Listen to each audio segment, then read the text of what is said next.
Sí, ya sé que me lo vienen pidiendo hace rato, pero es que no me tienen paciencia.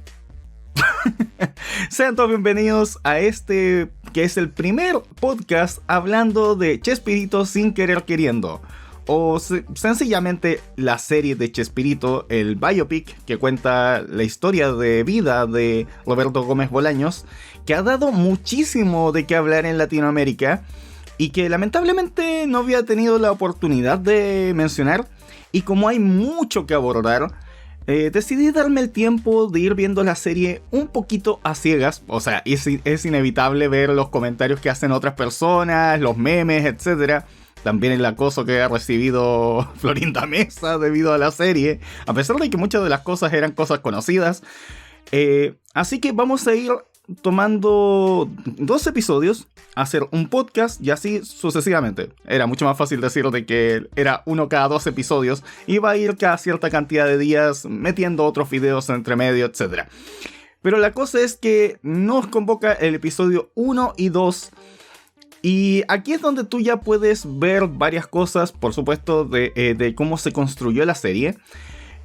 Por un lado, puedo decir de que el aspecto visual me gusta bastante. Pareciera ser de que en términos cinematográficos, si bien en algunas partes como que abusa un poco, como que quiere darle demasiada epicidad a ciertos momentos, en general está bastante bien hecha, está bien elaborada, tiene momentos de edición muy buenos, la posición de las cámaras.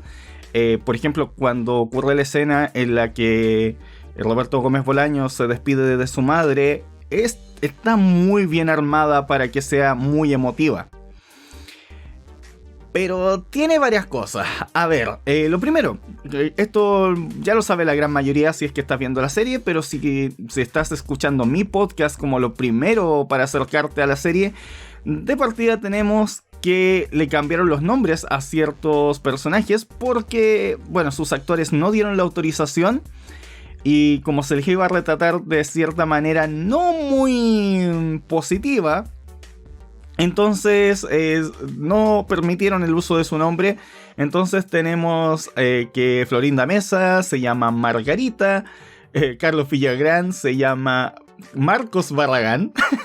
Ok, ahí se la jugaron. Enrique Segoviano, el director de la serie, fue cambiado por Mariano Casasola, pero le dicen Mariano para que uno cerebralmente lo asocie con Segoviano, Mariano Segoviano, se entiende. En ese sentido, como que por un lado te quedas como, ¿y cuál es el punto de esta serie si no van a contar la realidad, si no van a usar los nombres, si tienen tanto miedo de que los demanden, de que ni siquiera pueden usar los nombres reales de las personas? Y ese es el tema, que esto no es realmente un documental sobre la vida de Chespirito, es un biopic. Y como muchos, inventa cosas, modifica cosas, y hay varias que son muy evidentemente recursos narrativos. Por ejemplo, de partida, si bien hay varios personajes que no les suenan tanto al público general, sí son reales. Ahora se me olvidó el productor cubano que es Sergio Peña. Él sí es real. También está el director Delgado, que es el que le puso el nombre Chespirito a Roberto Gómez Bolaños.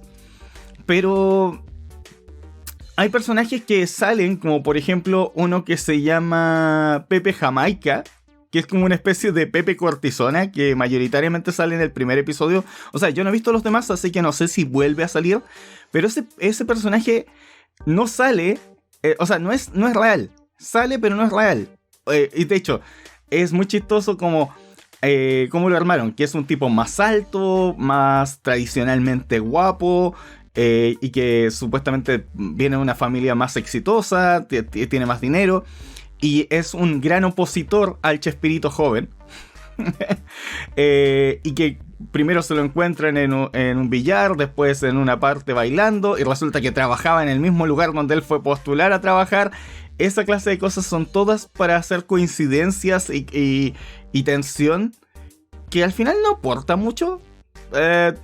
Es como un personaje tipo Pepe Cortisona. A lo mejor lo usaron de ahí, pero no creo que Condorito haya sido una inspiración. Pero igual es chistoso como calza un poco.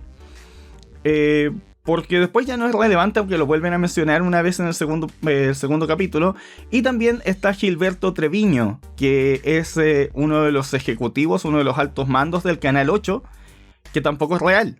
Es una representación de distintos ejecutivos que se opusieron a Chespirito en distintos momentos. Entonces hay que partir desde un primer momento entendiendo de que la serie no cuenta la historia real. Entonces mucha gente dice, oh, yo no sabía que pasaba esto. Puede que no haya sido eso lo que pasó realmente. Es complicado. Ahora, quiero abordar el tema del casting. Hay varios actores que no se parecen, como el de Edgar Vivar, por ejemplo. U otro que es muy extraño que no se parezca en nada, que es el de Horacio Gómez. Es un personaje, es un personaje bien importante en la vida de Chespirito. Y con lo bueno que es el casting en otros personajes, porque por ejemplo, a ver, me estoy yendo para el otro lado, pero por ejemplo, a mí me gustó mucho el casting del Chespirito joven y el Chespirito mayor. El Chespirito joven me gusta mucho el cómo interpreta todo. Genera un fuerte contraste al ser este joven soñador, con ímpetu, que se arriesga, versus el otro que ya ha pasado por todo el tema de la fama y que también al tener hijos, como que tiene un poco más de drama. Ahora, me gusta mucho más la interpretación del Chespirito joven que la del adulto. Que el del adulto ya de mediana edad. Siento que funciona mucho mejor. El otro es un poquito inexpresivo, a pesar de que algunas escenas sí funcionan bien con él. También la que hace a María Antonieta de las Nieves, en la parte donde está disfrazada de Cleopatra, de verdad puedes creer que fuera ella. Aparte que la imitación de voz es muy buena. Lo chistoso es que en las imágenes promocionales donde sale vestida como la Chilindrina, ahí sé que no se parece, pero en otras partes sí se parece mucho. El de Ramón Valdés, ahí yo tengo un asunto. Primero siento que es mucho más moreno que Ramón Valdés, que yo conocí por lo menos. Y si bien obviamente no va a ser igual, siento que la interpretación no coincide mucho, como que tiene una cadencia excesiva que Ramón Valdés no tenía. ¿Cómo puedo explicarlo? A lo mejor lo van a entender como con una cosa, con un tono de voz. Es como, yo le voy a Necaxa. Como, no, amigo, no. En cambio, Ramón Valdés, por lo que se le veía en entrevistas y en otras partes, era un tipo bastante más humilde, más relajado. Y si bien no es que no sea humilde el otro, pero como que siento que está... ¿cómo podría explicarlo? Es como más de ir a buscar el chiste, como ser un poquito más sarcástico. Tiene como una cosa más picaresca que Ramón Valdés también tenía, pero no a ese nivel. Aún así, eso es una percepción puramente personal, porque según entiendo, dicen que hasta uno de los nietos de Ramón Valdés se emocionó al verlo y dice, no, este es igual a mi abuelo. Entonces, puede ser, pero a mí no me termina de convencer, a pesar de que la interpretación de él como actor, como personaje, es buena. En el caso de Margarita, del personaje Margarita con ¿cómo se llama? Con Florinda Mesa, siento que buscaron una actriz que fuera más atractiva que Florinda Mesa, como para jugar más con este contraste de una mujer más común, más hogareña, en el caso de Graciela, y versus Margarita, que vendría siendo como más estrella de cine. Se ve un poco más como una estrella de cine, se ve más como una modelo. Entonces, para jugar con el juego con el coso, dije coso, con el tema de la tentación que implica. Yo creo que en ese sentido no se parece tanto, pero puedo entender el punto del casting.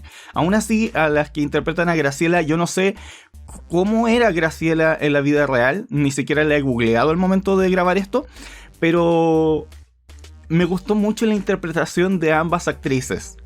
Ambas responden a momentos de la vida y que funcionan muy bien en lo que están intentando comunicar.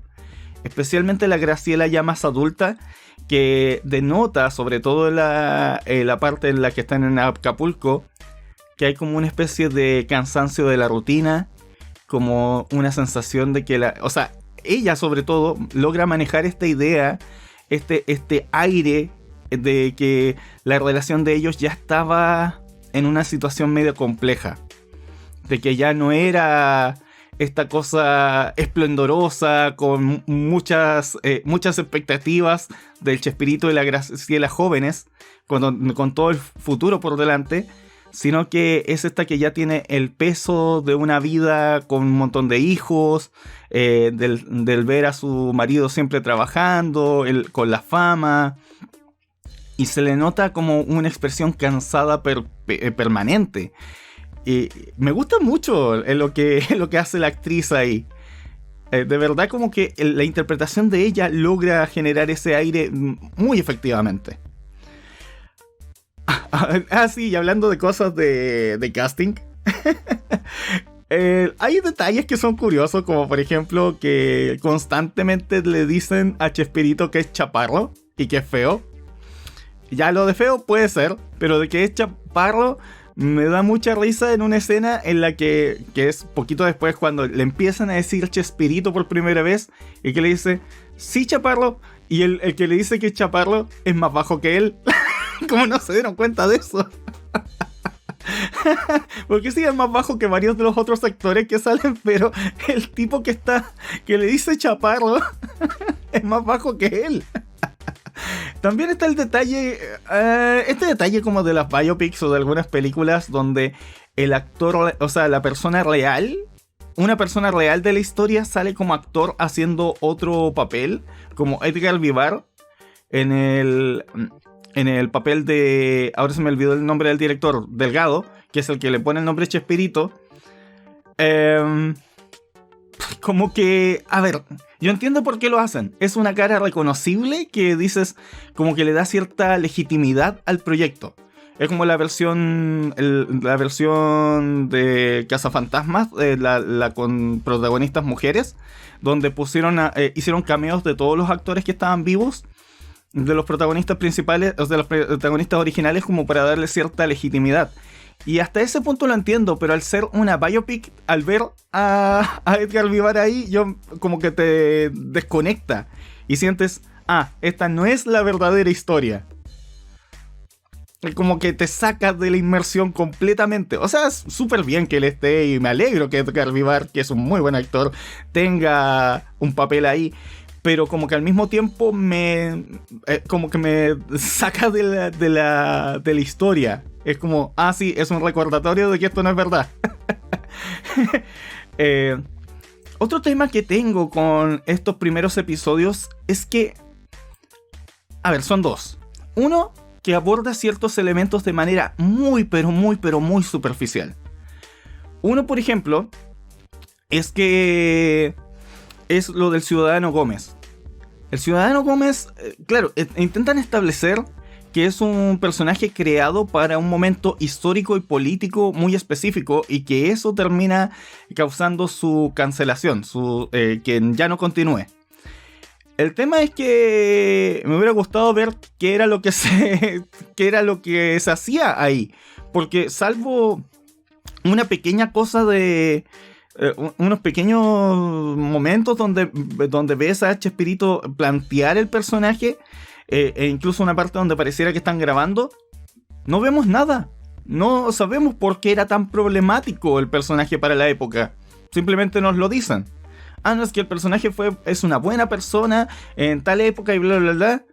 Y nada más, no nos dicen nada. O sea, si yo no he visto ningún episodio, no tengo idea de qué es. Pero le tratan de dar una importancia y siento que se podría haber gastado más tiempo en eso. Bueno, también hay una cosa como de... A ver, hay una cosa como... supongo que es de la diferencia cultural. Pero también asume que tú conoces muchas cosas, pero solo funciona en el público mexicano. Por ejemplo, lo de Viruta y Capulina. Yo los conozco porque he escuchado suficientes cosas mexicanas para saber que eran un dúo cómico relativamente importante y porque uno de los niños dice sus nombres incorrectamente. De hecho, busqué después en Wikipedia de que sí, Chespirito trabajó para las cosas de Viruta y Chapulina, iba a decir, de Viruta y Capulina. Pero si tú ves la serie, por ejemplo, como chileno, que es mi caso, sin haber visto nada de Viruta y Capulina, porque no eran famosos acá, te pierdes completamente. No sabes quiénes son. O sea, mínimo que nos dijeran quiénes son, o que tuviéramos un momento donde Chespirito estableciera de que voy a trabajar con Viruta y Capulina. Y claro, establecen de que era un programa súper importante, que tenía más de 200 episodios en la radio, y después pasaron a la televisión y al cine. Súper cool, pero si tú no sabes quién es, te pierdes completamente de eso. Lo otro es el tema de... el tema... A eso me refiero con que pasan cosas... Sí. Perdón por estar cambiando de idea constantemente, pero también otro elemento que es tratado de manera súper superficial es lo del Club de los Aracuanes. O sea, súper cool para la gente que conoce a Chespirito de que lo mencionen, pero si tú no tienes idea de qué era eso, es como, ¿y por qué tiene una A y una C? Y lo mencionan por un instante.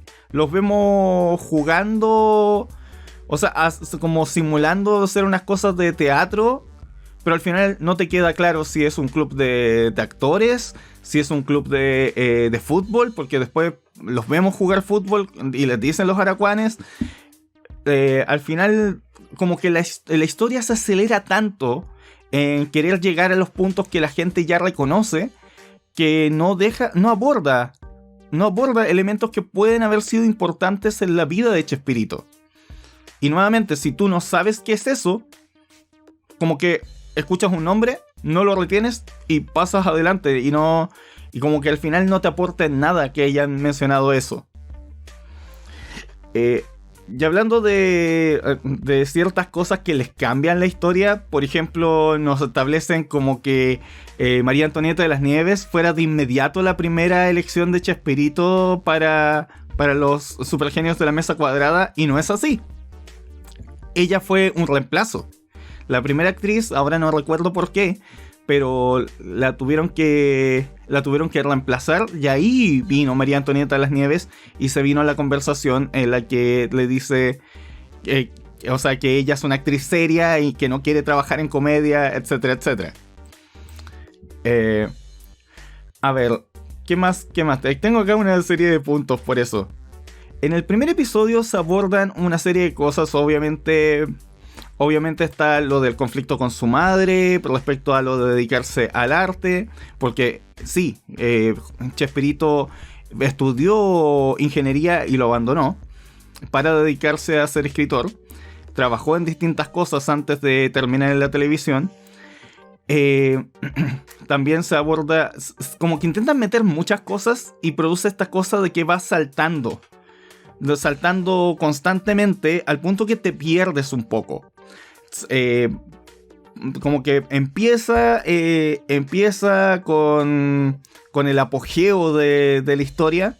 O sea, de hecho es posterior al apogeo, porque muestra ahí a Raúl Chato Padilla como Jaimito el Cartero. O sea, eso es después de que se hayan ido Ramón Valdés y Carlos Villagrán del elenco.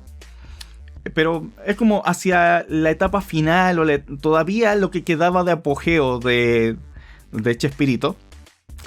Pero de ahí retrocede a cuando es niño, de ahí su juventud, pero de ahí pasamos a lo de Acapulco, de ahí retrocedemos a su juventud, y yo entiendo que a veces quieran hacer paralelismos y funciona, pero al mismo tiempo a veces se pierde lo que están haciendo, y debido a eso se pierden puntos importantes de su historia. Yo entiendo, creo que ya lo dije hace poco.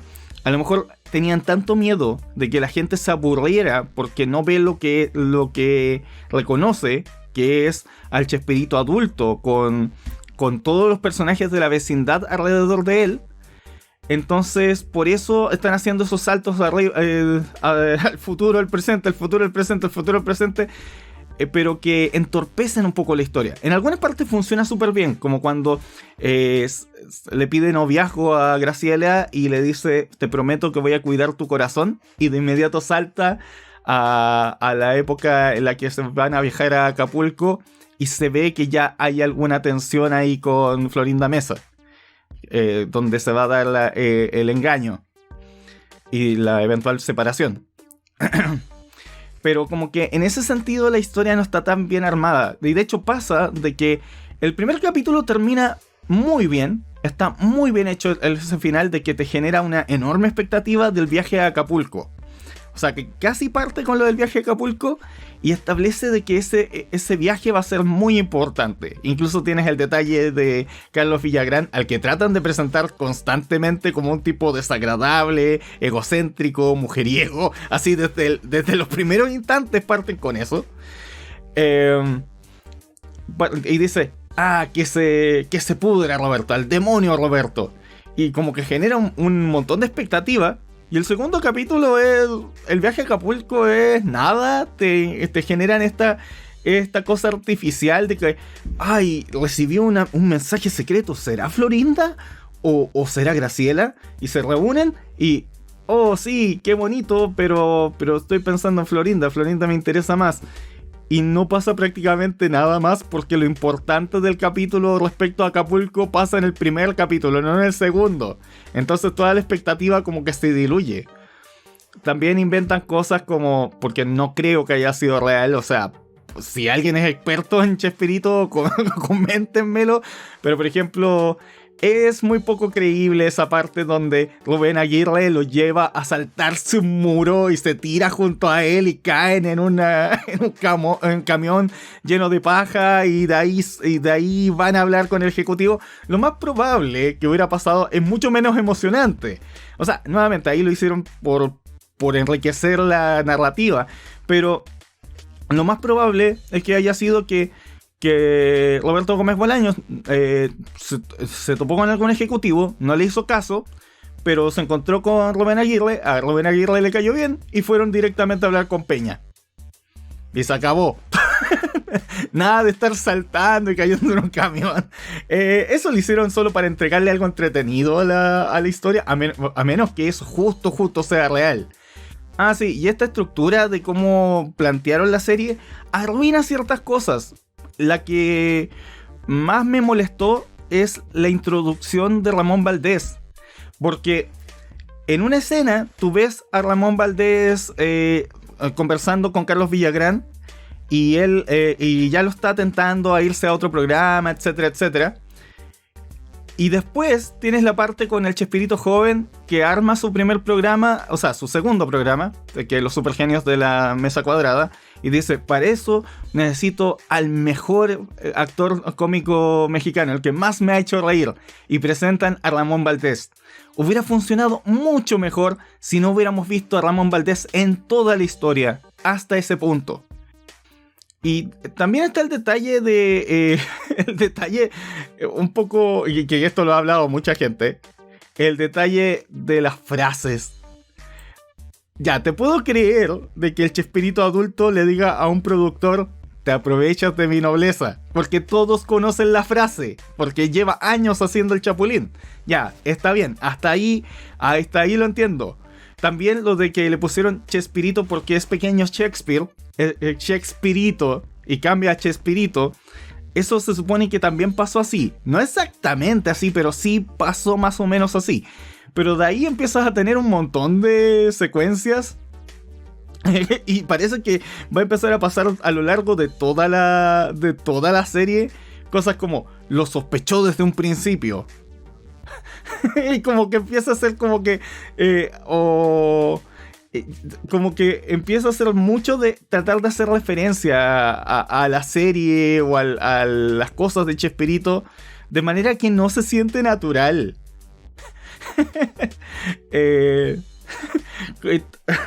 También pasa con el personaje de Chespirito. Siento como poco honesto el cómo arman ciertas cosas. Esto de que Chespirito es torpe.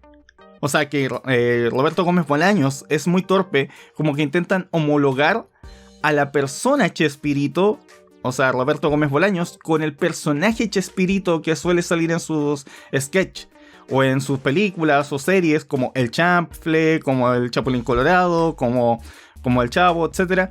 Que siempre es un tipo medio torpe. Otros personajes como Vicente Chambón, también súper torpe. Entonces como que establecen, no, pero es que él era así de torpe.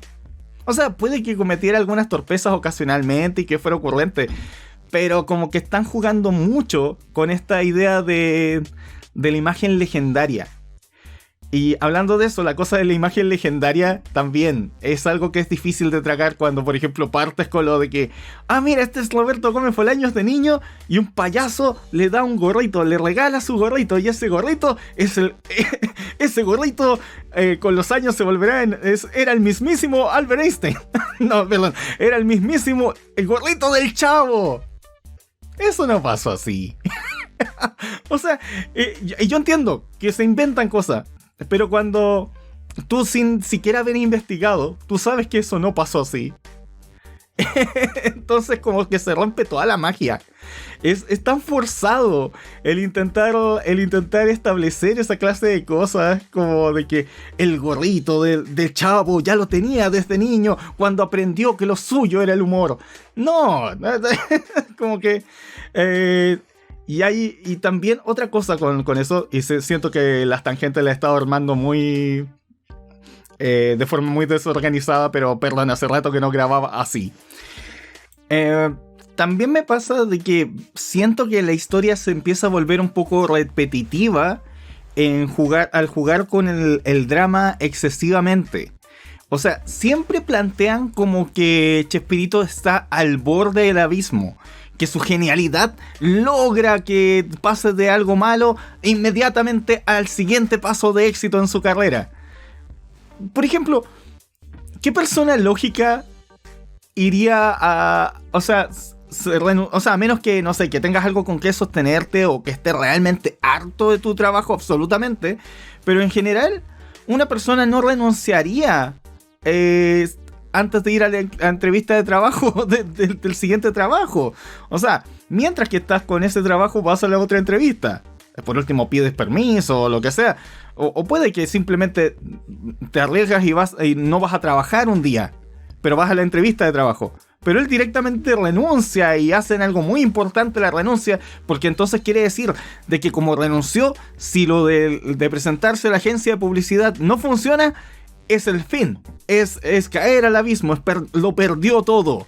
Después de eso es cuando presenta al Ciudadano Gómez, o sea, perdón, cuando renuncia a lo de Viruta y Capulina. ¿Qué vamos a hacer? ¿Qué vas a hacer económicamente? No, es que necesito encontrar algo. El Ciudadano Gómez. Cancelaron al Ciudadano. ¿Y ahora qué vamos a hacer?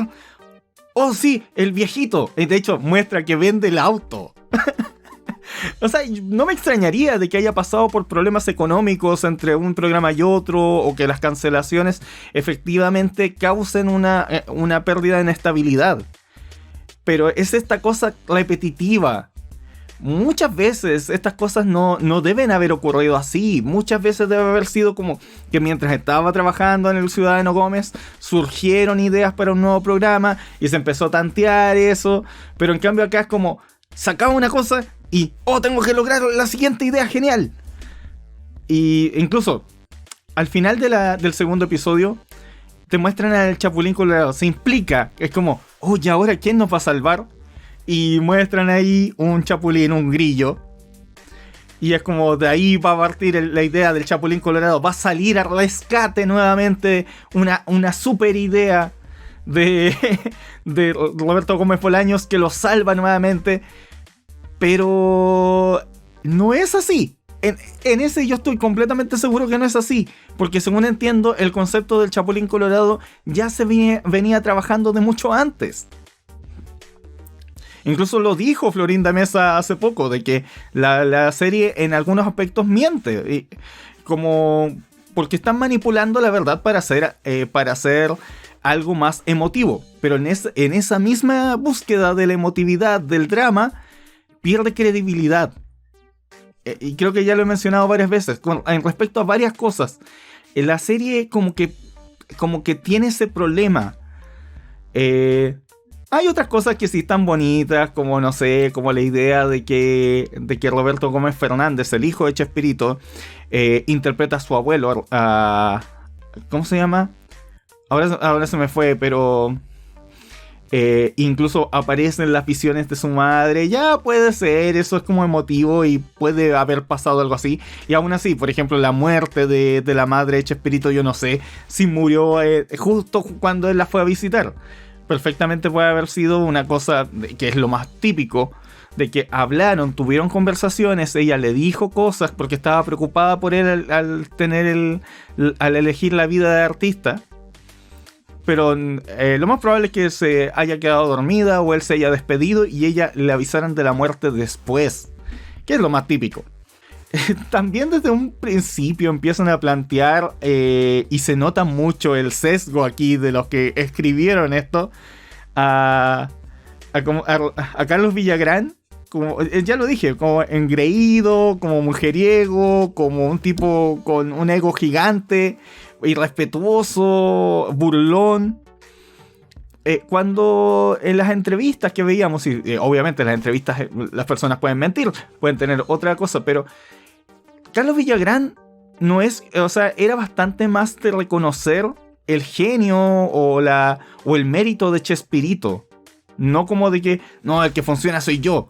O sea, sí, puede que haya ocurrido un poco de eso, pero creo que lo exageran mucho. Y también pasa en las conversaciones estas como las de Edgar Vivar, diciendo como, no, eso de que tú no me vas a servir viene y se implica que es de Florinda Mesa. Y sé que se me va a quedar cosas en el tintero, pero me pasa eso con la serie. O sea, hasta ahora la he ido disfrutando. Siento que sobre todo el primer episodio termina muy bien. Me agradó mucho la interpretación, sobre todo del Chespirito joven. Pero como fuente de la vida de Chespirito puede servir como una guía o como un punto de interés. Pero no lo tomen como la palabra final, porque claramente no lo es.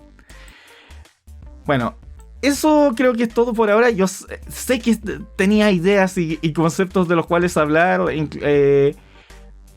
Sí, un último detalle que sí me gustó, para terminar con algo bueno, es que se aborda por lo menos un poquito el contexto histórico de las cosas. Como por ejemplo el gran tema, el gran conflicto que era el surgimiento de la televisión.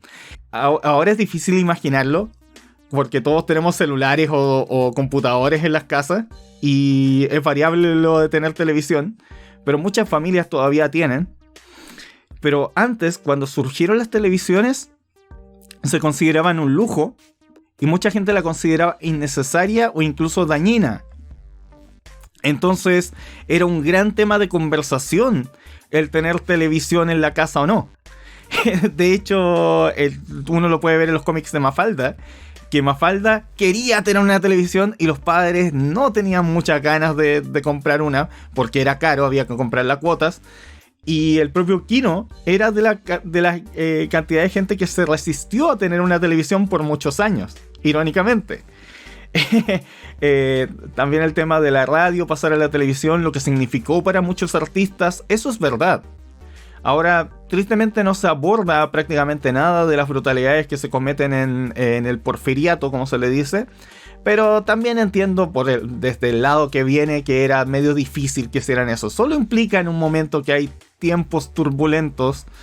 Y sé que la historia no va por ahí, así que no es tan mal que no lo mencionen, pero al mismo tiempo se siente como un poco raro que lo mencionan solo de golpe. O sea, perdón, solo de paso. De golpe no, de paso.